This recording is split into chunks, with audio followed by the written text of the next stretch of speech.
Thank you, Connor and Ellie. Both of these guys are friends and colleagues from the Boston University Religious Studies Department, so we go way back.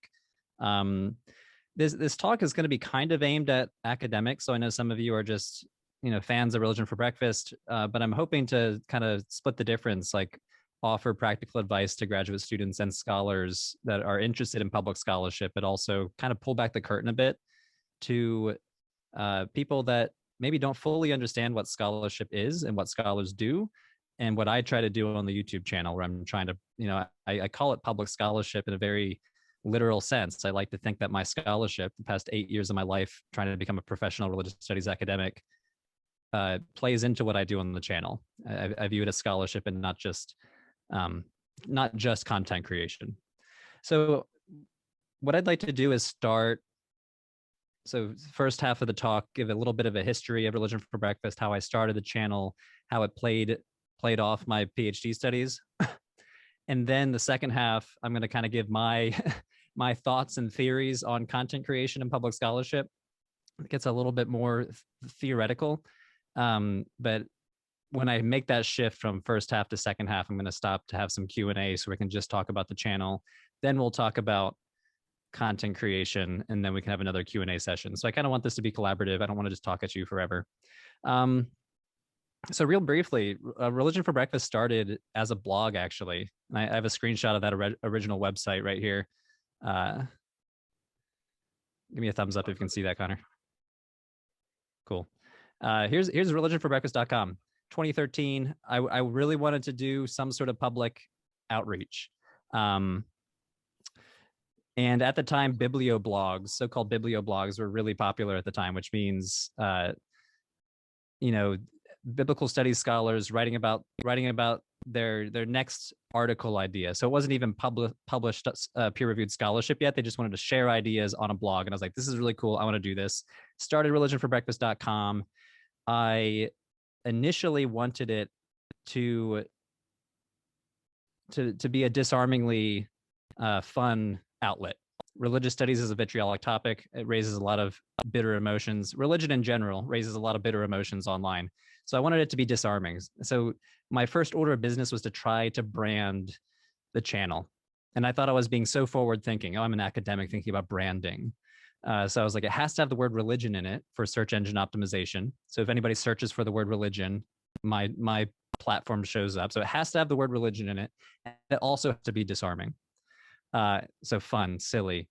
So I spent maybe 3 months trying to come up with names. I had a list of like 30 names long for my website. And my brother, who's also a YouTuber, he at the time was like, these are terrible names. You've got to go back to the drawing board. So actually what I did is I went to a band name generator. So if you're a rock band and you want a new name, there are websites out there where you can generate a name for your band. And you can imagine a lot of these bands have crazy names: Red Jumpsuit Apparatus, Blink-182. And you're like, bands have weird names, and they probably use a band name generator. So I typed in the word religion into the first band name generator I could find. I hit the refresh button again and again and again, 30 times. And the words breakfast religion popped up on the screen. And it just struck, like, this is it. And then I was like, breakfast religion doesn't really make grammatical sense, though. What should I do? So I thought for like maybe 10 seconds, and I was like, religion for breakfast, boom, amazing. At the time, I was like, it could be like a morning show or something like that. So then I talked to a graphic designer, and I branded the show after vintage cereal boxes. So if you were to do a Google image search for 1940s or 1950s Frosted Flakes, you'll notice a very similar design language to Religion for Breakfast. So from the start, so this was I was a third year PhD student. I was just finishing my coursework and trying to transition into dissertation writing. And I was already thinking, like, this could be something big. Like, from the start, I actually had financial motivation. Like, I know that getting a tenured track position is very difficult, but I see people on YouTube. At the time, this was like the OG educational YouTube channels: Crash Course, SciShow, Vsauce. And I was like, these guys are making it work online. I could be that person too. So I kind of had this parallel track in my mind that if I could be doing my PhD, as long as I could keep up with my PhD work, I could also be a YouTuber. So 2013, it was a website. It was a blog that was read by nobody except for my parents. So after a year, I decided to change direction. I was like, it's not going to be a blog. I need to do something else. And I was thinking podcasts, but at the time I was watching a lot of YouTube. And like, it's going to be a YouTube channel. A lot of people talk about religion on YouTube. Back in 2014, it was only apologists or anti-theist channels. There were no religious studies channels, only the occasional video from something like Crash Course, where it's like the history of Islam or the, whatever, some sort of one-off video. There's no channel dedicated to the academic study of religion. So October 2014, I published my first video. It was a explainer on the Dead Sea Scrolls, basically written entirely from notes that I took in my Dead Sea Scrolls class. So like my academic coursework was flowing directly into the YouTube channel. And that started a multi-year slog of thankless work. Religion for Breakfast is actually a very slow growing channel. A lot of channels go from like 0 to 100,000 in just a year or two. It took me, I'm looking at the stats here. So I started in 2014. I didn't pass 100,000 subscribers until 2019. So 4 years. It took me 1 year to get to 100 subs, 2 years to get to 500 subscribers, 3 years to get to 1,000, and then 4 years to get to, so 2017, I passed 6,000 subscribers. And then 2018 was the turning point. So 2017 to 2018, I went from 6,000 subscribers to 50,000. So it was like this huge, almost tenfold jump in 2018. And it's just never looked back. So it doubles almost every 6 months at this point.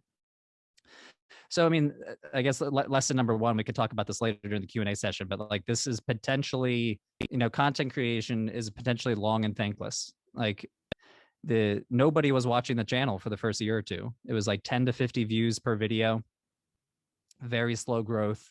And actually what ended up happening was my Gnosticism video, like the 4th or 5th video I created was called What is Gnosticism? Started to pick up steam. And I remember like the time, and I woke up and I was like, wait a minute, that was at 100 views last night. It's at 500 views right now. And that feeling was very weird to me, to see like actual viewing go up. And then a few weeks later, it was at 1,000 views. So Gnosticism took off. And then before I knew it, all the videos tied to Gnosticism, so Gospel of Thomas, Gospel of Judas, what is the Cult of Mithras, all started to take off. So this is this is a good thing. This is like the success of Religion for Breakfast. But to this day, this haunts me, that I think most of my viewers are there for Gnosticism and not for anything else. So if I want a guaranteed hit, I'll do a video on ancient Gnosticism or early Christianity, guaranteed hit. But if I want to try to branch out and do what I actually view the channel as, which is a comparative religion course, if I do a video on Confucianism, it gets a small percentage of the views. So audience development is one of those things in content creation that you don't think about when you start. You don't think about when you're a scholar of early Christianity. It's just like the farthest from your mind. So that's a brief history. 7 years. It's been 7 years.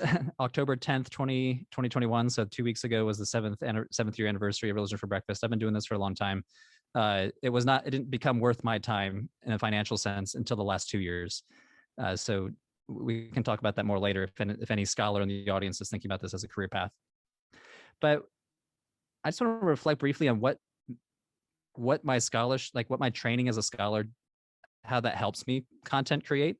So number one is I view it as a translation process, in that I firmly believe that public scholarship is a form of translation in the same way that you're translating from one language to another if you were a linguist or whatever.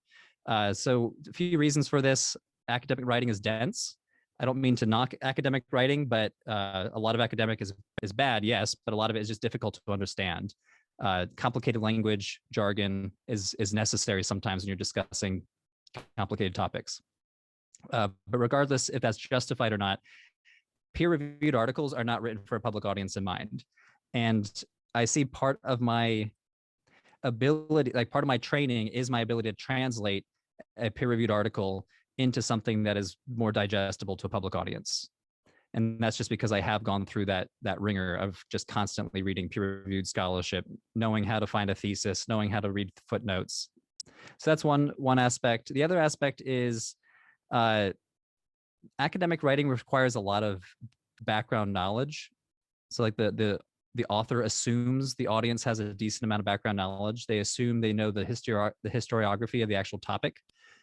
They know that So a lot of things go unspoken. And this is actually a very infuriating thing as a YouTuber, is I try to go find the most basic information about a topic, and I can't find the basic information in peer-reviewed research because the writer often assumes that the audience knows that basic information. So even like a date, when did this king or emperor come to power? I can't find a peer-reviewed article on that because it's just assumed knowledge. So my PhD training pummeled me into understanding, how to understand academic writing. But because I dove so deep into one field, late antique Christianity and late antique Roman religion, I know how complex these topics are. So when I approach something completely outside of my subfield, like Buddhism, so I just recently launched a Buddhism series with the help of a scholar of Buddhism at the University of Wyoming, Dr. Kate Hartman. Like if I approach an academic article on Buddhism, I'm like, okay, I'm assuming everything I'm reading here has a bunch of historiography going back 50 years on this topic. I'm assuming that there's some complexity happening here that I don't understand. So I kind of have this, I forget the exact term, but like a paranoid reading. Even if I have a peer-reviewed article, I've developed paranoid reading where I'm like, okay, this might have another scholar out there that's pushed back on this idea. And a really good example of this is a video I've been trying to produce for half a year now on the Cathars, which is a Gnostic medieval Christian group in Southern Europe. There's actually a whole contingent of historians that think the Cathars never existed.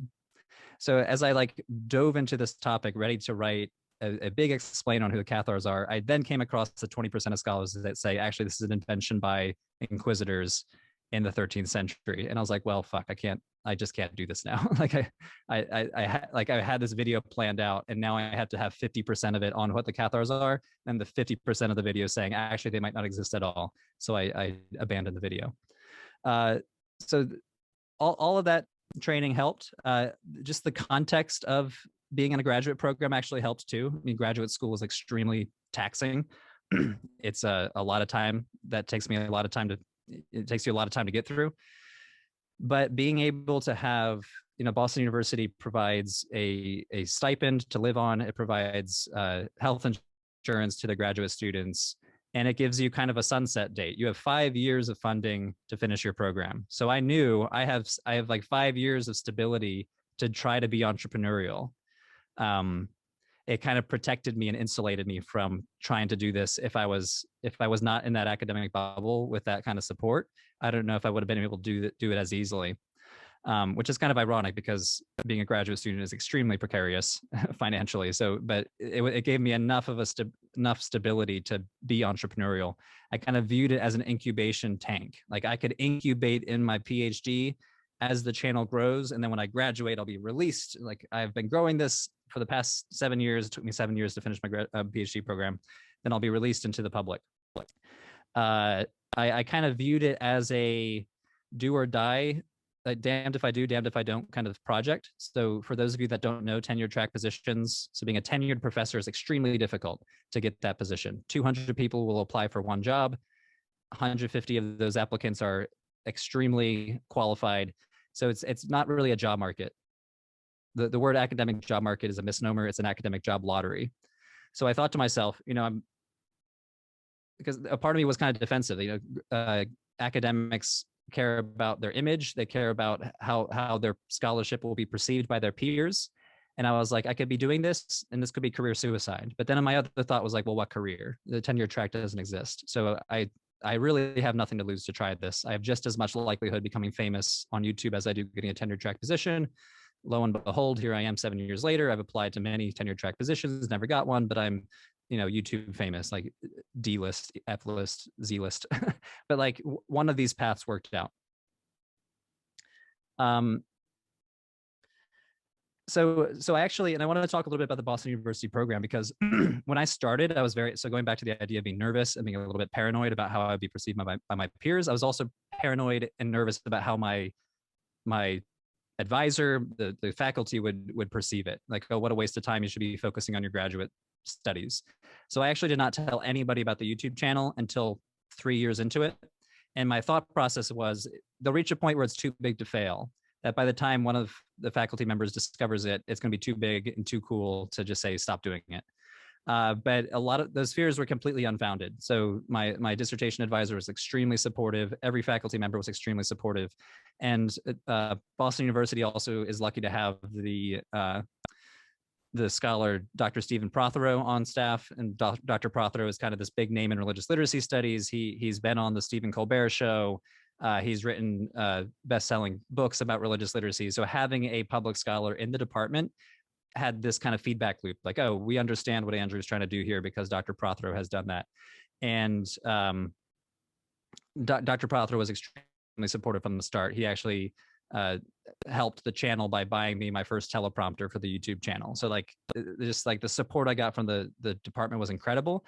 And I think if you are a graduate student doing content creation, like, don't necessarily assume that it's going to be frowned upon. Maybe it was, maybe it would be, but it has not been my experience. So that's kind of the background of the channel, kind of my experience going through graduate school. Before I shift gears and talk about kind of my theory of scholarly content creation, I'd just love to throw it out to the audience if you have specific questions about my experience that I could shed some light on. You can write them in the chat. I think there's probably, or you can unmute yourself and ask. That might be more efficient.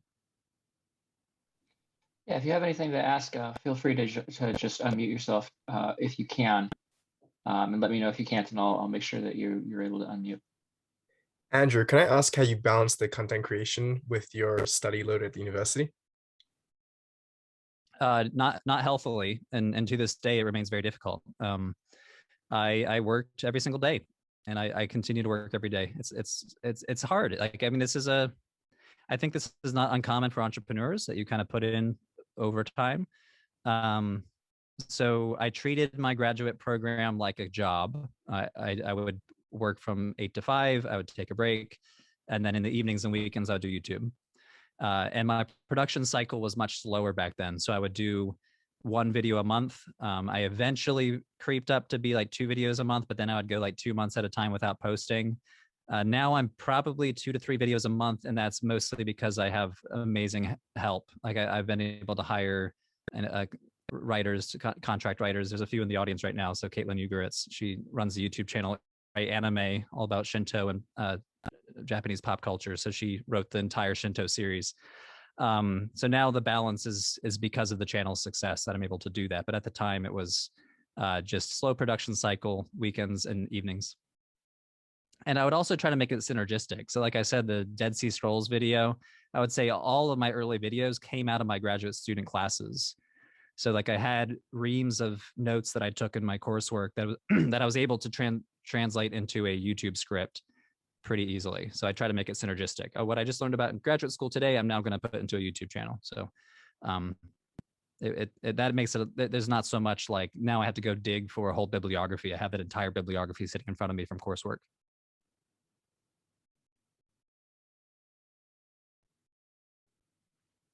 Any other questions? Can you say something about how your this aspect of your scholarship plays into your research, or does it play into your research at all? How does it contribute to your work as an academic? Yeah, it's not a perfect overlap, and I, in some respects, regret that my field is late antique Roman religion, because there's not much overlap to 21st century digital media and content creation. Like I've become extremely interested about misinformation and disinformation and the spread of ideas on social media, and commensurate to that, I've become very interested in like online digital religious communities. And I was like, oh, I wish I could go write a digital ethnography right now, but like I'm not trained to do that. I'm trained to go analyze some 7th century inscription. So in some respects, it's really not synergistic with my actual scholarship, but I've been trying to force it to be. So I have actually 2 or 3 articles planned that are going to be more about the spread of misinformation, disinformation, but specifically to my sort of field of biblical studies. Like, here's a particular archaeological site. Here is how group A or group B has misinterpreted it. And here's how it spreads on Facebook. So I'm almost trying to force the issue where it's like, I'm really interested in misinformation, encountering it online. I'm also interested in biblical studies. Can I make a peer-reviewed article that will end up in like a religion and education or religion and digital ethnography kind of journal? But that is kind of coming from a guy who's not been trained in media studies. I'm kind of a dilettante in media studies at this point.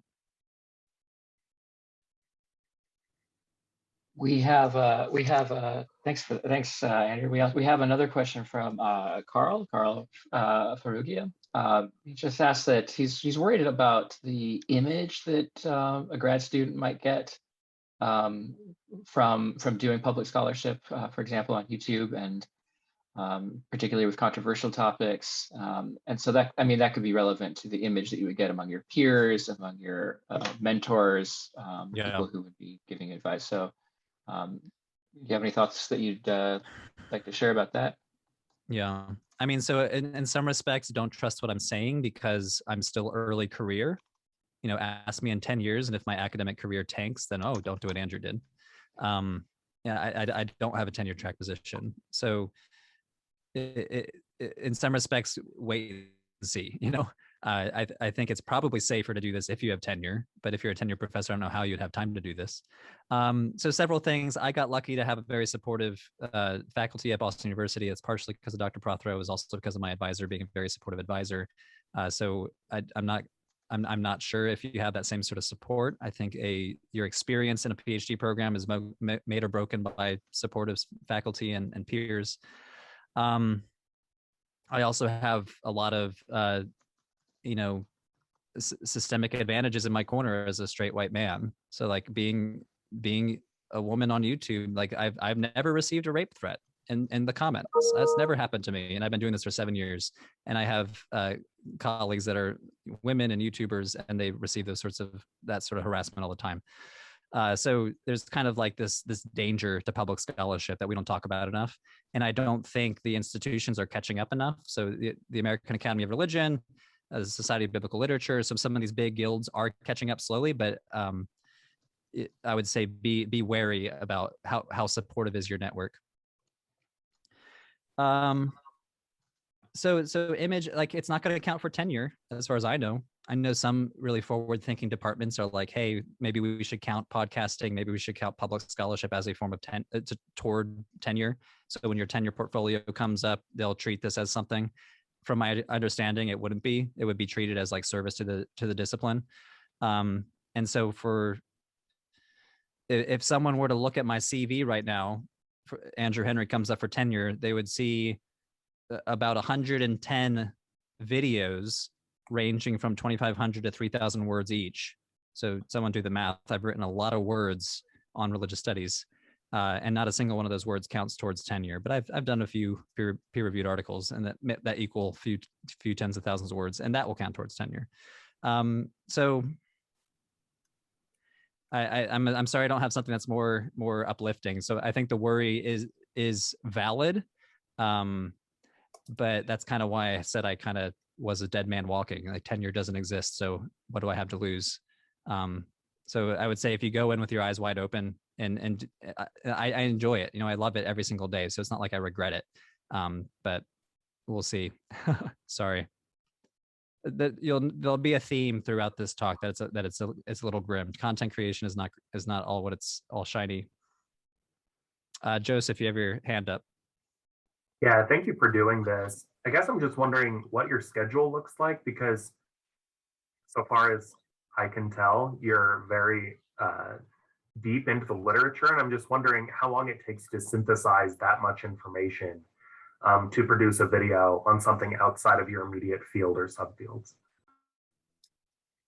So it depends on the topic. So if it's a topic within anything vaguely Second Temple Judaism, New Testament, early Christianity, late Roman religion, I can usually write it pretty quickly. So like 3,000 words, I can write that in a few days. I think my video on the number 666, I wrote in a single day, because it's just like pick up the nearest New Testament textbook and then talk about Gematria and talk about Nero, and boom, it's written. So that video came together extremely fast. Certain videos that, so first of all, I've increasingly been contracting writers. So this has been less of an issue. The Shinto series written by Caitlin Ugoretz, the Buddhism series written by Kate Hartman. In those cases, all I am is the editor. So my work process looks like one of my writers sends me the script. I sit down, and within an hour, I comb through it, changing words here and there, saying, hey, this could be more elaborated on, and then I send it back to the writer. So that takes a lot less time. But if it's a video that I'm writing from scratch, I wrote the Yazidi video from scratch, and that was one of the hardest videos I've ever written in my life. It probably took three weeks of almost daily writing because the field was just so small. There's not a lot of monographs on the topic, so I had to dig deep into JSTOR and online academic article repositories to find anything on the Yazidi religion. So it really depends on the topic, and some of those topics, like, I'm very happy I made that video. It's doing very well, but other topics, it's like, man, that took so much time. Like, so it is kind of like you're almost beholden to the topics you choose. Like, if I had if my YouTube channel was only early Christianity, not only would my production cycle be faster, but my views would be higher. But it's my decision to try to make it this multi-religious channel that requires a lot of outside help at this point.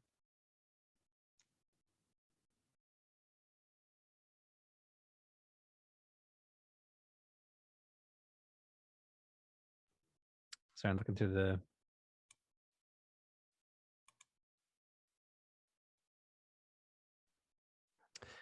Any other thoughts?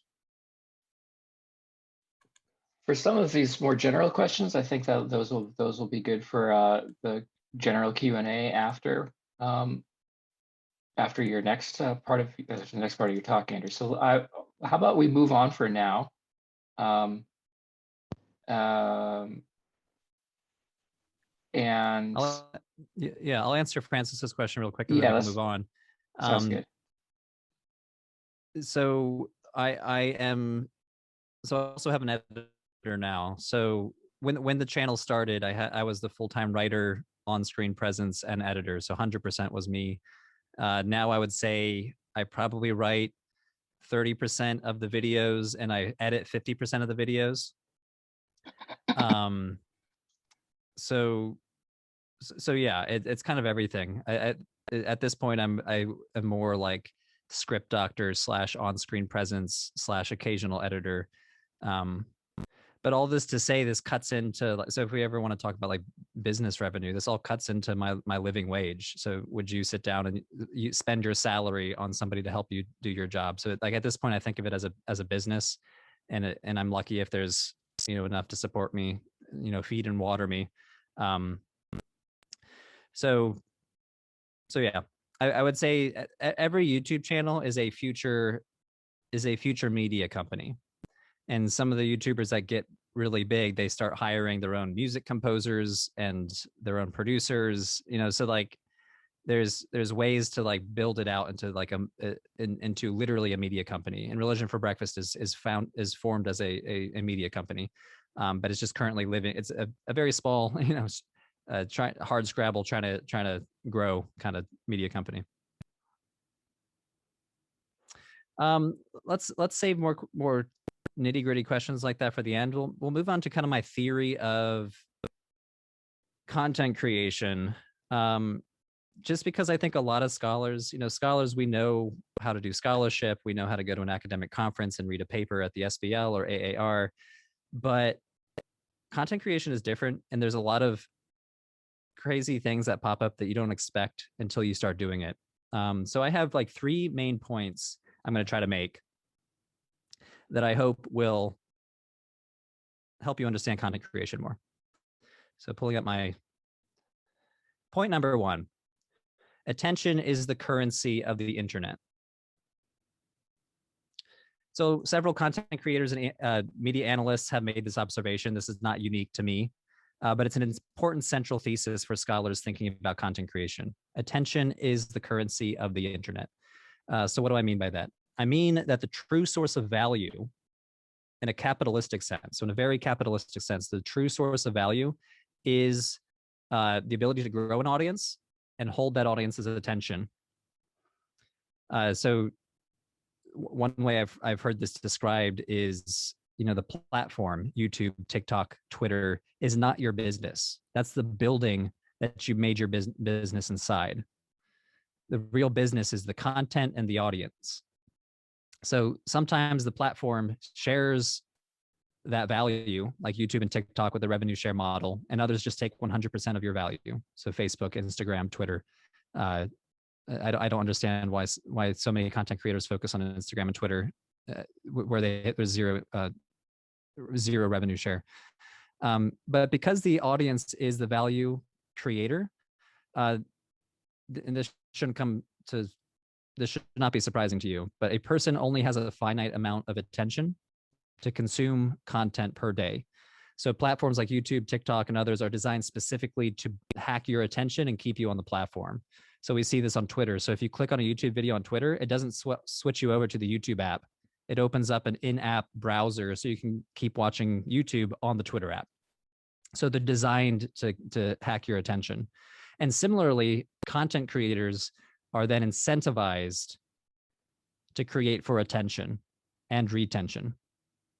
So this is obviously where we get clickbait, sensationalism. YouTube itself like directly incentivizes this. You get paid by how long you retain your audience. If I make a video that's 5 seconds long and it gets viewed by 100 million people, I might not get paid as much as a 30-minute video that's viewed by 100,000 people, because the retention viewing that full video matters most. And in the YouTube backend, it will tell me what percentage of my video was viewed by the audience. So it's audience growth and retention, attention and retention. So there are several follow-ons to this observation that attention is the currency of the internet. One of which is it's much more easy to turn attention into money than the other way around. It's much easier to turn a big audience into money and then to use money to try to buy an audience. So the recent example of this would be the website Patheos. So Patheos is like a multi-religion blog aggregator website. They've recently been heavily investing in video production. They actually contracted me to make an Archaeology of the Bible series that I was happy to make. So after my series and 2 other series they've launched, they've been able to get to 18,000 subscribers, which is impressive to go from 0 to 18,000. But this is through like heavy investment and trying to bring on bigger names, including myself. But they've also brought on, so you can see this guy down here. He's a Catholic YouTuber. I think his channel's called Breaking in the Habit, which I think is a great name. But so they've brought him on to do like a Catholic series. So it's too early to tell if this is going to work, but you can see if someone has so speaking of having a huge audience on a platform that doesn't do revenue share, if you have a huge audience on Instagram, even though you're not making a cent from Instagram, you can turn that more easily into a platform on YouTube or TikTok, which does do revenue share, than it is to try to buy those 100,000 viewers on Instagram. So this is more of a lesson for big institutions like the American Academy of Religion and the Society of Biblical Literature, who have grants for digital media, or even the NEH, the National Endowment of Humanities. I see grants being thrown around left and right to launch podcasts. And I'm just like, you're throwing money to try to create something. And it's always harder to create an audience with just money than it is to have an audience that then tries to make money. So you have Patheos. This is another example. The other example is the digital newspaper, The Hill. So The Hill is one of the largest political news websites in the US. They found huge success with a YouTube morning show called Rising, hosted by 2 political pundits, Crystal Ball on the left and Sagar and Jetty on the right. It's kind of like a populist left-right show. Crystal represents the populist left and Sagar represents the populist right. The show got so big that the 2 hosts went independent. So they left The Hill. They started their own show, exact same format, and the entire audience followed them. So they started this YouTube channel like 4 or 5 months ago, Breaking Points, and they're already at almost 600,000 subscribers. And The Hill has continued to try to limp along with Rising. You can see with the view count here, 25. Like it's not doing anything. So when I say that the audience is the true source of value, this is an example of that, where they were able to just leave the institution and take the entire audience with them. So, like I said, this should be a lesson more to institutions. Recently, the Arthur Vining Davis Foundation funded this kind of report, this white paper on understanding religious literacy and content creators. It's a pretty good read. I recommend everyone to pick it up. And the the report makes several recommendations. So if you are at a place like the Arthur Whiting Davis Foundation, which has big pots of money to hand out, one recommendation would be to make mini grants, so very small grants of like $1,000 to a new promising YouTuber or TikToker or podcaster, because the startup costs are a lot. I wasn't making a ton on a graduate school stipend in the third most expensive city in the US. It might be like the fourth most expensive at this point. So it was a huge financial risk to buy a studio microphone for like $250. And to buy like a really good microphone, it's $400, $500, $600, up to $1,000. To buy a good camera that shoots in HD or 4K is going to cost you $800, $600 to $1,000. Of course, there's ways to YouTube on a budget. The iPhone shoots in 4K as well. You don't need really nice cameras, but like a mini grant to a promising early career scholar, I think would go a huge way. When it comes to the big $50, $75, $100,000 grants that like the NEH hands out or the AAR hands out, I do think it's a huge financial risk to use that to start a whole new podcast or to start a YouTube series. Because I think it's much more easy to amplify established, organically grown voices. I know this is kind of self-serving for me to say that as the creator of an organic audience, but I think that would be wise for institutions going forward. And also something that's a complete unknown is I would love to see a study funded for user behavior, marketing in religious literacy. Like try to have media studies scholars figure out what are people Googling, what sort of content do audiences want to see with the term religion, because there's fields like the science literacy or science communication field. You have gigantic YouTube channels like Veritasium, SciShow. Science literacy is huge. It's a huge multi-million, maybe multi-billion-dollar industry, and there's entire academic journals dedicated to science communication. What works best? How do you get someone to understand climate change best? How do you understand somebody how to teach somebody about vaccines best? There's entire studies done on this because science literacy and science communication is a big moneymaker. There's nothing of the sort in religious studies. There's research on pedagogy, like how to teach religion in a classroom, a middle school classroom, high school classroom, but there's nothing on like user behavior and marketing. So if I could just like snap my fingers and be like, please give me a academic journal just focused on religion communication, I think that would help us catch up to the science literacy people. Point number 2, the marketplace of ideas is not what you think it is. So I think, because attention is the currency of the internet, the marketplace ideas is not what it sounds like. So I think idealistically, when we hear the word marketplace of ideas, we assume the good ideas will win out over the bad ideas. And I think everybody in the audience hopefully knows how naive that is. Good information does not win out over the misinformation and the disinformation. Good ideas do not float to the top in the marketplace of ideas. The ideas that can grab and hold your attention float to the top. Because remember, attention is the currency of the internet. So whatever can grab and hold your attention flows to the top. So an example of this, you have this example in January 2019, a fundamentalist preacher posted an article on Facebook falsely claiming that Pope Francis had declared a one world government. So although this false quote had been circulating for over 2 years, it was at this moment in 2019 that it took off. So within weeks, it was shared tens of thousands of times on every social media platform, retweeted tens of thousands of times. And by mid-February, so it was posted in mid-January of 2019. By mid-February 2019, it got so big, news outlets like BuzzFeed were reporting on it. So this is an example of an empirically confirmed phenomenon. So speaking of research in user behavior, here's some research on user behavior. Empirically confirmed phenomenon: falsehoods spread faster than truth on social media platforms. A 2018 study conducted by 3 media studies researchers at MIT found that at least on Twitter, falsehoods spread 6 times faster than true statements. And these findings remain true even when the researchers accounted for the role of automated programs, bots. As it turns out, humans are just as efficient to spreading lies as bots. So yay, humanity.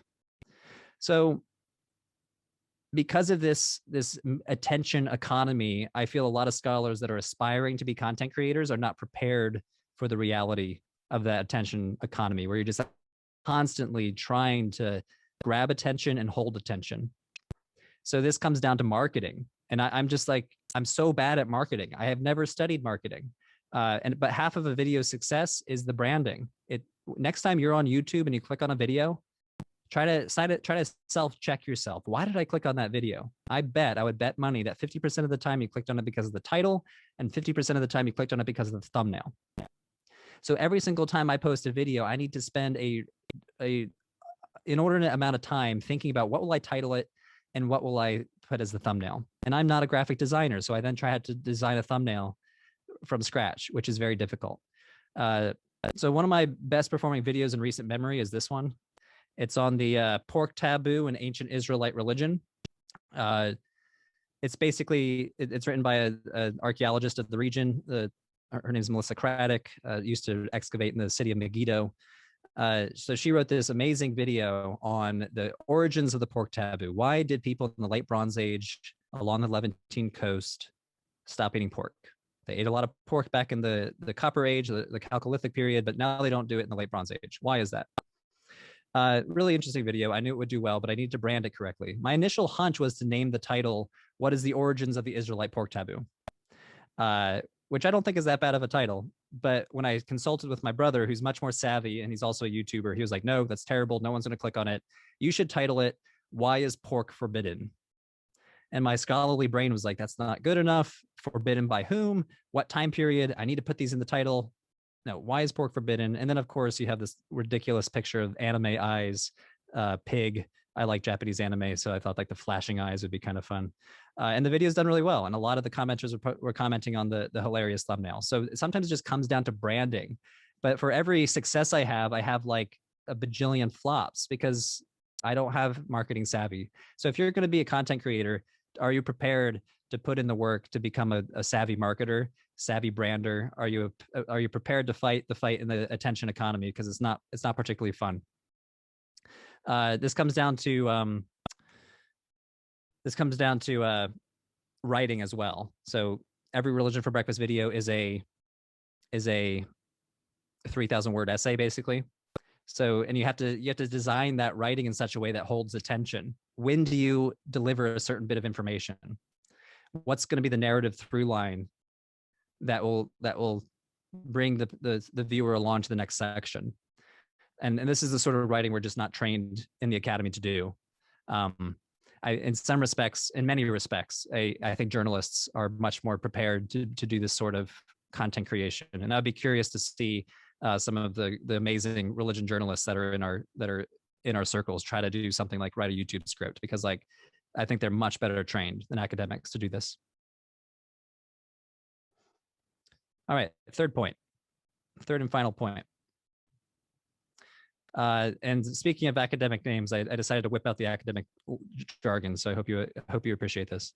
Strategic amplifiers in a disintermediated media landscape. What do I mean by this? So media scholars and journalists have long identified the concept of strategic silence as a tool in a publisher's editorial toolkit. Strategic silence.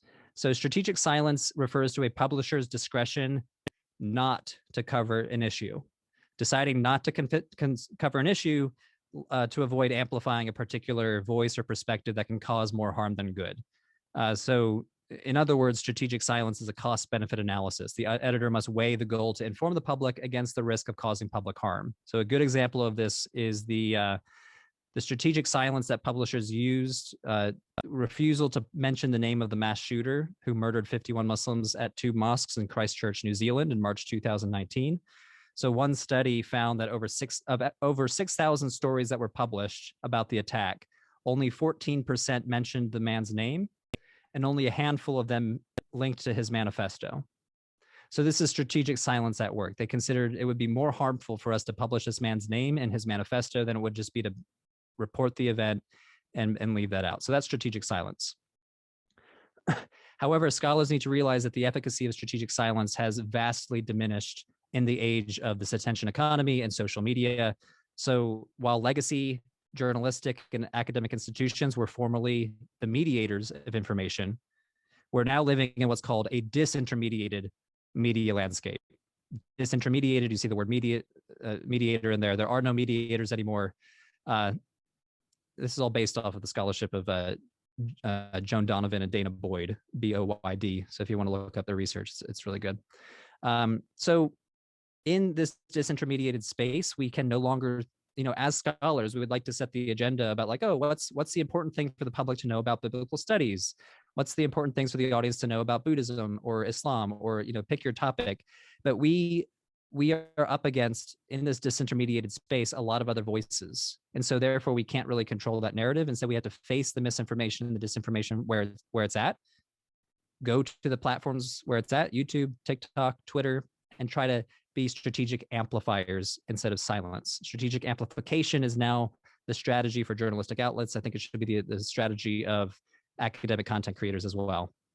I think an example of this, I don't mean to pick on the SBL, and I don't mean to pick on the Bible Odyssey. This is an amazing website that was grant funded by the SBL. It's a website full of really good articles on biblical studies topics. You can see down here, Paul's letters, Isaac, Adam, Hagar. What is Megiddo? I mentioned Megiddo a few minutes ago. Like any question you could have about the Bible is on Bible Odyssey, all written by scholars, including like dozens of interviews with scholars. The problem is it's only on BibleOdyssey.com. So we're in this disintermediated space. This is a very mediated website where you can get good content. And if you're a teacher, I hope this is your first stop for biblical studies, but we need to meet the disinformation where it's at. So if every single article on Bible Odyssey is a future YouTube script, in my opinion, it's a future podcast script that should be amplified. So those are my 3 points. Let me read them again. So attention is the internet's currency. The marketplace of ideas is not what you think it is. And we need to be strategic amplifiers in a disintermediated media landscape. That's all I got. That's my theory of content creation as a scholarship over 7 years of practice, but no formal training in media studies. Let's open up to Q&A. Hi everyone, we just wanted to remind you about our Patreon link. A substantial part of Scholarium's content is free to the public and designed to promote the work of PhDs and early career scholars.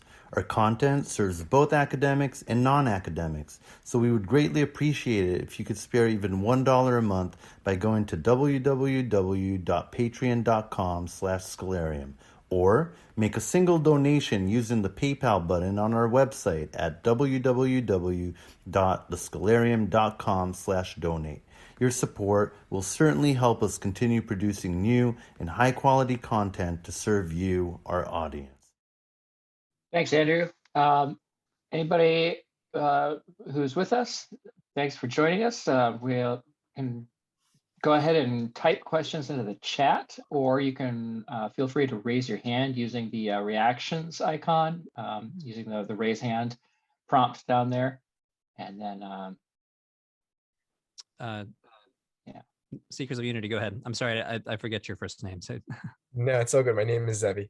How do you, with the whole attention economy that you've been laying out, how do you compete with the sort of the desire to both audience attention, but also not just make your stuff watered down or clickbaity or something that's just going to be controversial just to get an audience? How do you ride that line between staying to what your original value and also trying to serve the platforms that you're trying to get the messages across? Yeah, I mean, it's a balancing act. I don't allow myself to do clickbait. I don't want to cross any ethical lines there or be clown myself. So I try to ask like really interesting questions. Why is pork forbidden? Why is the Gospel of Thomas not in the Bible? It's a little more clicky than the Gospel of Thomas explained. I have a lot of videos that are just blah blah blah explained. So that's how I get around it, is trying to ask the most pertinent question that I think someone will click on. But I'm a complete amateur. I'm sure I mean, I used to work at The Atlantic, the magazine, and they used to have their own video team before they shuttered it because of COVID. And I would have the whole video team to bounce titles off of. 8 different people. What do you think about this title? What about this? I'm just one YouTuber. Maybe occasionally I'll reach out to my brother and be like, hey, what should I do here? So like, I think a lot of it is trying to hone a marketing sense, and I'm not pretending to have that savvy, because a lot of my videos I think would do a lot better if I was a better graphic designer, or if I could hire a graphic designer, or if I could hire a marketing person, which I just can't. So it's, for me, it's just trying to skirt most interesting question I can ask, make that the title.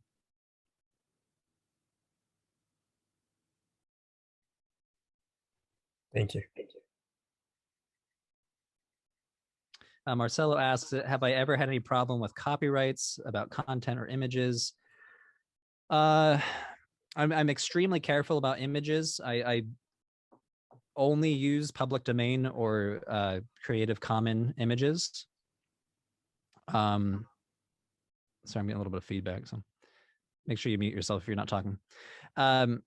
Only public domain Creative Commons, so I've never run into copyright issues on that. I've run into copyright issues when I do a sound sample. So in episode 5 of the Shinto series, the last episode examines Hayao Miyazaki's film, I think Spirited Away. We analyzed some anime, and I used like a 30-second sample and then analyze it. So it is actual fair use in my interpretation of fair use law, but it was immediately snagged by Studio Ghibli and they demonetized the video.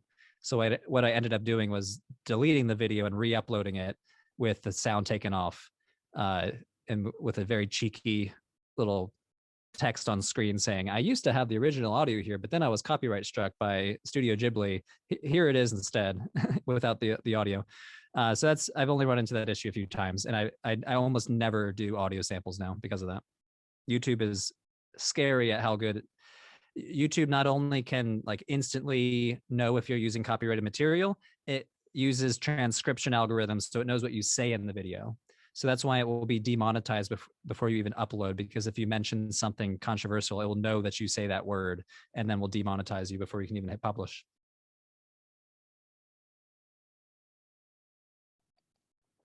Joseph asked if I could have magically have an intern to promote your channel. What would you want them to focus on? At this point, the most help I could use would either be channel management, which would be helping me to write subtitles for the videos, helping me schedule out promotional posts. What would be most helpful would be some sort of assistant producer to help me track down images. So even though I don't edit anymore as often, even if I don't write the videos as often, I still spend hours and hours and hours tracking down all those public domain and Creative Commons images. So I have a video coming out on Sunday about Santa Muerte, this religious movement in Mexico. And it took me hours. It probably took me an entire day tracking down enough images and video to cover an entire 20-minute video. Also reaching out to a photographer in Mexico and negotiating with him. Like this is content creation. I could be sitting there writing my next peer-reviewed article, but instead I spent hours negotiating with a photographer to use footage and tracking down copyright-free images online. Like this is content creation. It's so much more than just writing the video.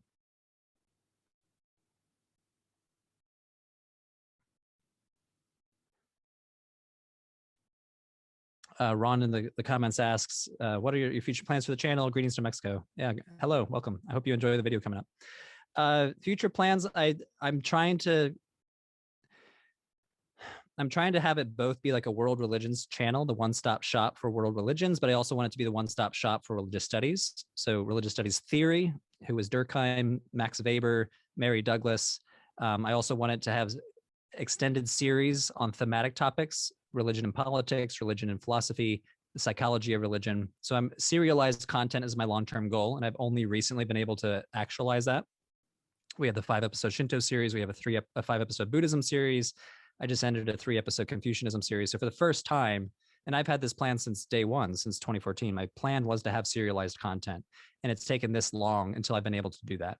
But that's the long-term goal, is serialized content on everything from thematic topics to world religions topics.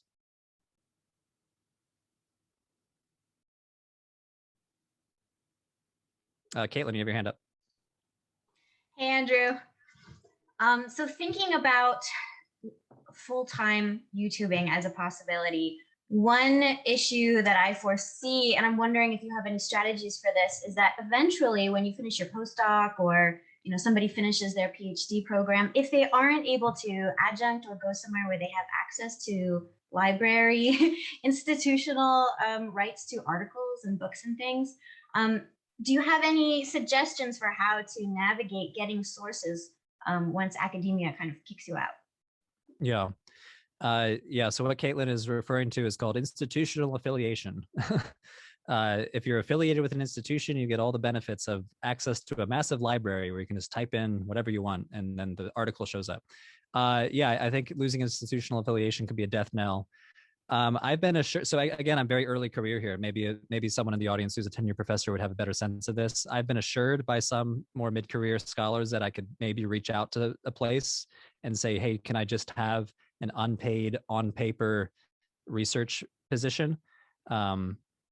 So Boston University, for example, gave me an additional year of affiliation just for funsies, even after I graduated. And so I've been assured that that's possible. Francis in the chat, who I believe is also a tenure professor, she says in that case it would be possible maybe to collaborate with a faculty member who does have affiliation. So I think this is a real concern. So it's just a matter of finding the right collaborators and reaching out to the right institutions that I think would be willing to do that. Francis says, I'm at the University of Toronto. I do this often for unaffiliated scholars. Also, like the American Academy of Religion, I think gives free access to, I think, to JSTOR, also to anything in the JAAR, the JAR journal. So there's ways to get affiliation that are not necessarily tied to a university. And the affiliation I have right now, so I'm with RC, the American Research Center in Egypt, which is a nonprofit think tank. And then I have another affiliation in Boston, CMAC, the Center for Mind and Culture, which is also a nonprofit think tank. So even though these are para-academic institutions, I still can get affiliation through institutions like this. So I'm hopeful. I actually don't anticipate ever losing library access, but it might require some legwork of reaching out to contacts. Thank you. Can I ask, Andrew, what are your thoughts about content creation in the humanities more generally? Do you see it as similar to the situation with religious studies and what you're doing, or do you see something? In some respects, religious studies is a tough topic. Like if I only did ancient history, like ancient history channels are just a dime a dozen and they all have tens of millions of subscribers. So I know there's a lot of history channels. You'll find occasional archaeology channels, art history channels. So I think the humanity, like every field you can imagine has a channel, has a flagship channel or several. The sciences obviously have dozens. History writ large has dozens. So it's very possible. Philosophy, for example. I mean, one of the biggest YouTubers right now, Philosophy Tube, run by Abigail Thorne. Like she just started very similar to me with just talking head, like what does Kant say about whatever? What does Marx say about whatever? And now she does these like highly produced sketch-based explanations on every philosophical problem you can imagine. So I think, the humanities, I think the same issues that happen in the academy where the STEM fields outshadow the humanities is also true online. But I don't think that has stopped, armies of humanities people trying to build platforms on various topics.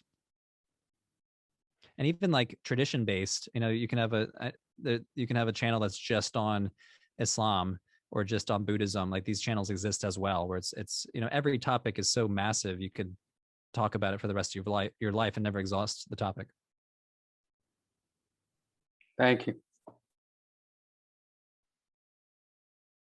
Andrew, I'd be interested to know your thoughts on the kind of relationships that you have and you build up with other people who are kind of in your niche. I mean, there's a tension there between competition and also potential for synergy and collaboration. So, any thoughts about that?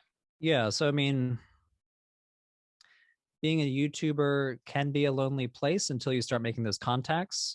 So there's a Slack channel called WeCreateEDU. And it's a bunch of edutubers that kind of banded together that kind of share ideas. And, I just posted on the WeCreateEDU chat yesterday saying, hey, I need a suggestion for a new microphone. I'm not happy with my microphone. So I've been able to find colleagues through that.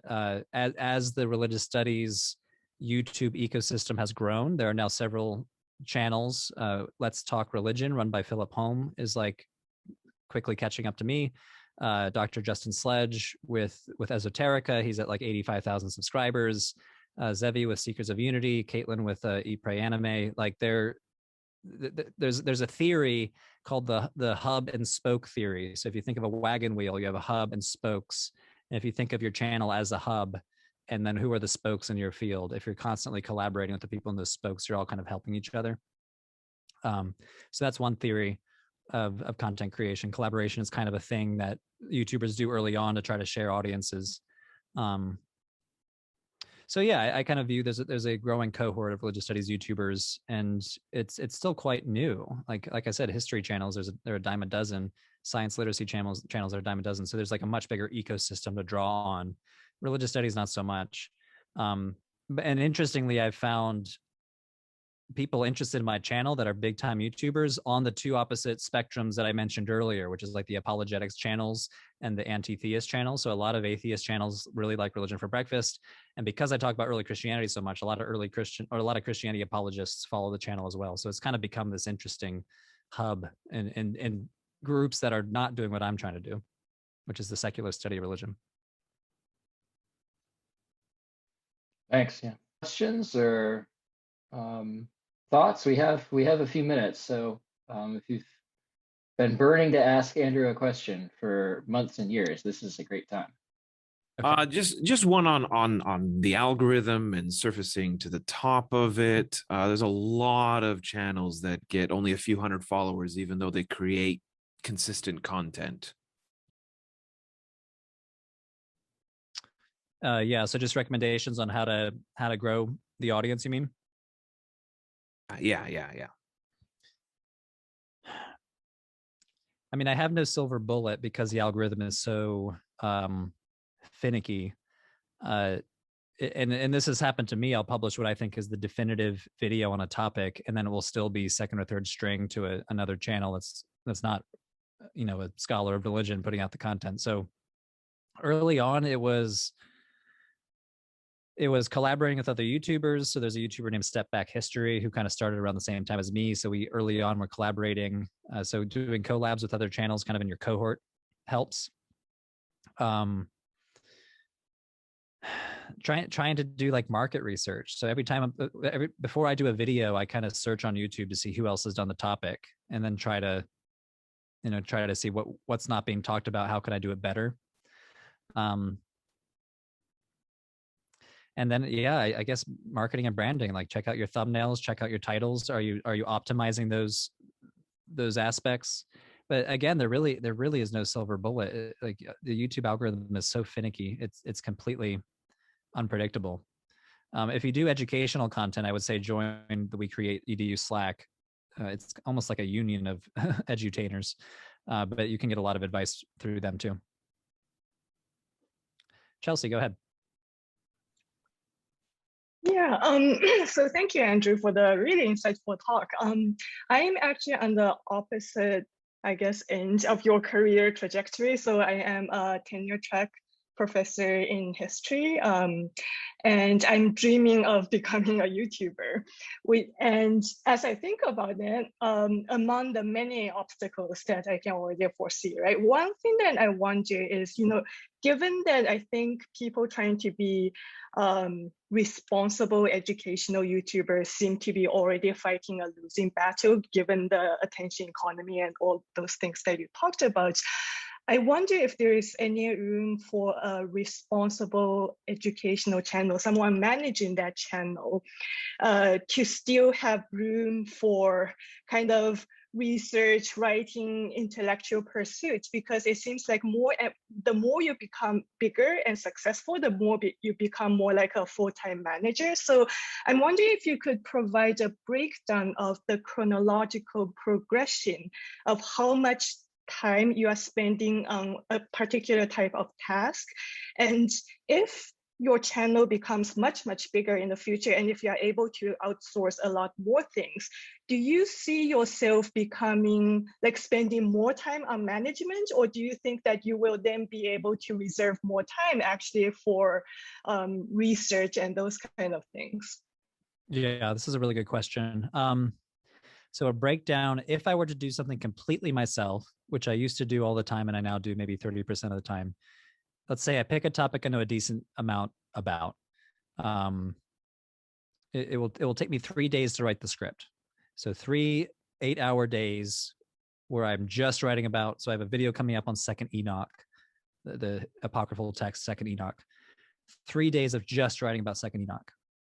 3,000 words are done. I will then sit down and film it. We're actually sitting in my little studio right here, microphone right here, studio lights right behind me, sound panels around the room, all the stuff that I bought over the years to build out a home studio.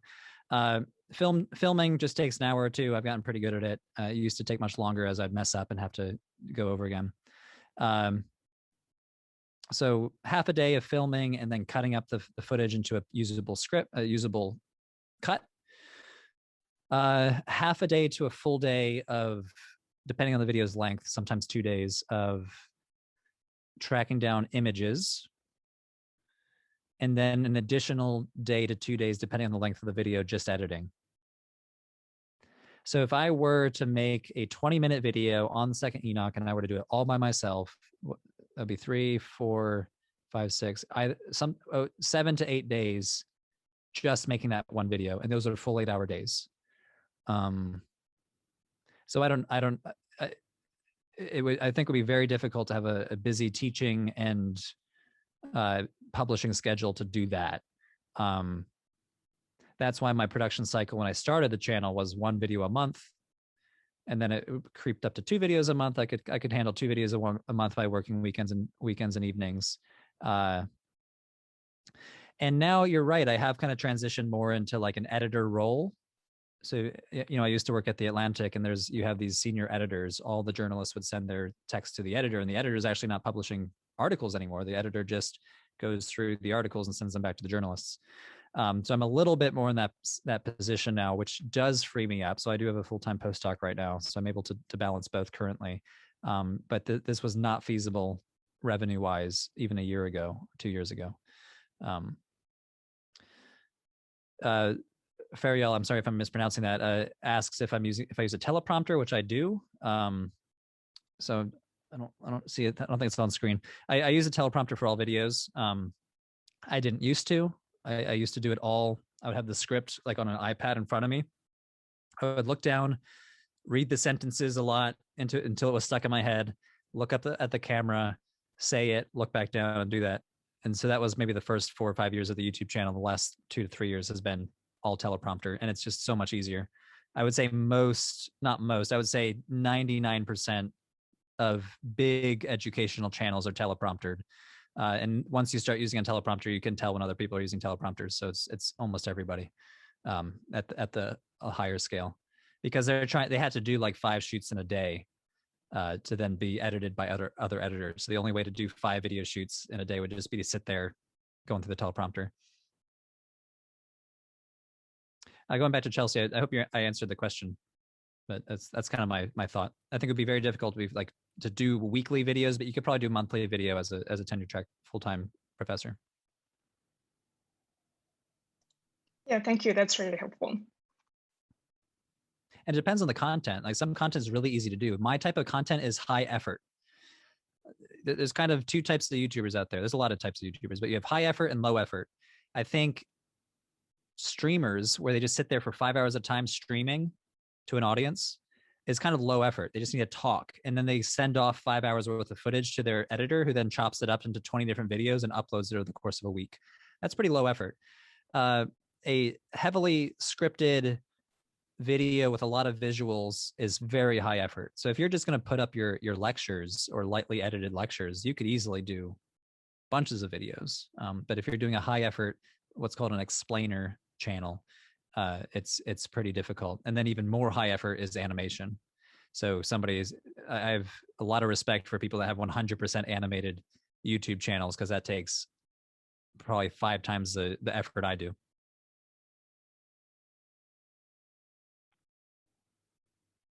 Go ahead, Zevi.